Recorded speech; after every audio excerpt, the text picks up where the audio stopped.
La Côte d'Ivoire s'est réveillée ce matin dans un climat d'incertitude et de tension extrême. Des colonnes de blindés ont convergé vers Abidjan, encerclant les points stratégiques de la capitale économique. Selon des sources militaires, un groupe d'officiers supérieurs a pris le contrôle des principales institutions, annonçant la destitution du président Alassane Ouattara. Des témoins rapportent avoir entendu des détonations près du palais présidentiel aux premières heures du jour.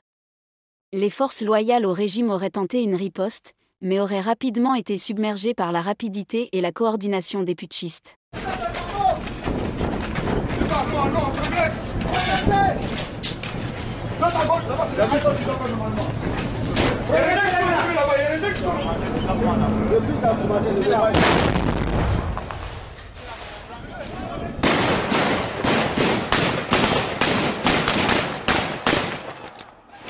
Merci mon petit grand frère.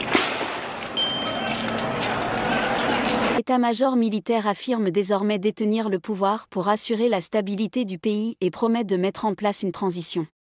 La planification du coup d'État aurait débuté à la suite d'un discours prononcé par le lieutenant Rimo Antoine Akudo, officier de l'armée encore en fonction.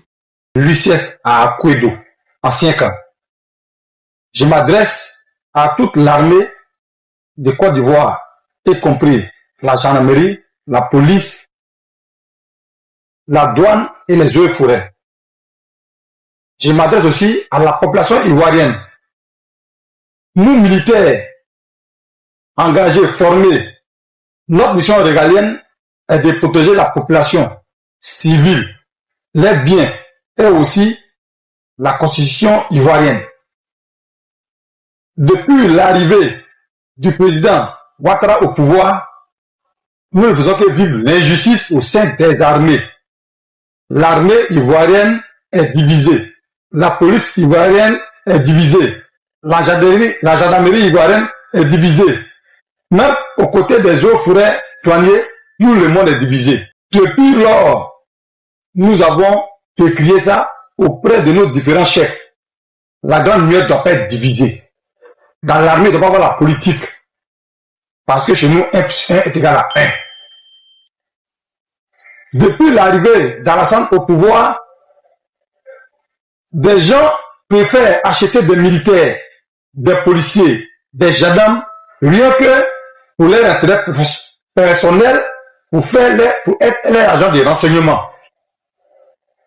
Si en échangeant que vous êtes trompé, c'est Mama ou bien c'est Maka, ou bien chaise électrique.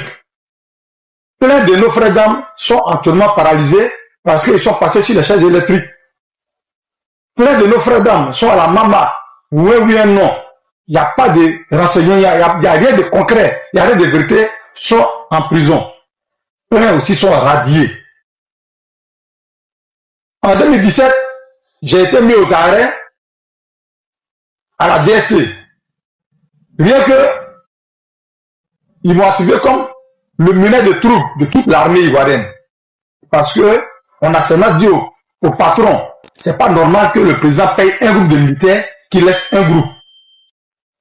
Et il a fait pour le 8400. Ça, c'est normal. C'est là, Herréré. L'accord de Ouaga les permet ça. Mais eux, aux forces spéciales, qui ont eu les 6 millions, l'accord de Ouaga n'a rien prévu pour les forces spéciales. Parce qu'aux forces spéciales, il y a 98 2 ans, il y a 87 1A, il y a 88, il y a tous les contingents regroupés. Dans les 3000, il y a les 600, même les pigeons verts étaient aux forces spéciales, ils ont reçu 6 millions. Il y a des gens qui ont reçu. Mais ça devait détruire l'armée. Nous, étant les anciens, on s'est calmé et on a conseillé nos jeunes frères de réaliser avec ce qu'ils ont perçu. Parce que la grande muette ne doit jamais être divisée. La politique ne doit jamais être dans l'armée. Nous avons accepté et nous avons subi jusqu'à ce jour où la constitution ivoirienne ne permet pas le président sortant de briguer un 3e mandat.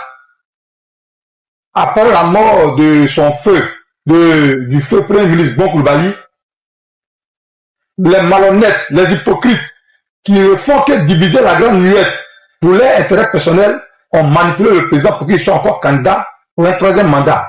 Au point des ministres font des réunions avec des militaires, des gendarmes, des policiers, pour qu'ils tuent ici la population civile.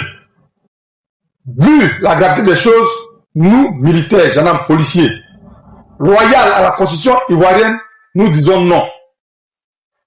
Pour cela, moi, le sergent Rimo, je dis, je ne suis pas prêt à tirer sur la population ivoirienne pour que Alassane soit candidat parce que la constitution ivoirienne ne lui permet pas d'être candidat.